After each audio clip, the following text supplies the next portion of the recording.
பொன்னாடையில சட்டை தைக்கிறதுங்கிறது எவ்வளோ பெரிய ட்ரெண்டிங்கான விஷயம் அப்போ. ஸோ, ம். அது வந்து ட்ரெண்டிங் கொண்டு வந்ததே சார் தான். குன்னக்குடி சார் வேற எதுல அவருக்கு ரொம்ப இன்ட்ரெஸ்ட் ஜாஸ்தி அவருக்கு? வெளியில புதுசான ஒரு இடங்கள் பார்க்கறதுக்கு ரொம்ப பிடிக்கும். புது புது ஊரு, புது புது இடங்கள். அது அவர் மட்டும் போகாம எல்லாரையும் கூட்டின்னு போணும்னு நெனைப்பாரு. அவர் சுத்தி எப்போதுமே ஒரு குரூப் ஆஃப் பீப்பிள்ஸ் இருப்பாங்க. அவருக்கு புடிச்சமான பீப்பிள்ஸ். ம். சினிமா ஏதாவது புதுசா வந்தா பிடிக்கும். போறதுக்கு பிடிக்கும். பட் அவருக்கு டைம் இருக்காது. இருக்கிற டைம்ல போணும்னு நெனைப்பாரு அவர். ம். அதே மாதிரி நெறைய புது இடங்கள் போணும். அண்ட் சாப்பிடுறதுக்கு போனா கூட எல்லாரையும் கூட்டிட்டு போவாரு குரூப்பா. அவருக்கு பிடித்தமான அ விஷயங்கள் அதுதான். ஸோ அவருக்கு ரொம்ப பிடிச்ச விஷயம்.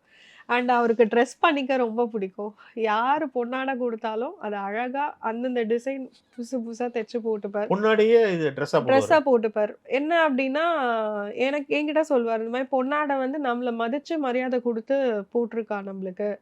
அத நம்ம போட்டுன்னு போய் அவாகிட்டயே காமிச்சா தான் அவாளுக்கு சந்தோஷம் கிடைக்கும். அந்த பொன்னாடைய உள்ள வச்சு என்ன பண்ண போறோம்? அத போத்தினவாளுக்கு நம்ம மரியாதை குடுக்குறோம். அத போட்டுன்னு போய் நான் காமிப்பேன். எனக்கு அது ரொம்ப பிடிக்கும் அப்டிம்பாரு. ஆனா நெறைய பேர் கிண்டல் பண்ணுவாங்க. அவர் சால்வையே சட்டை தச்சுருவாரு.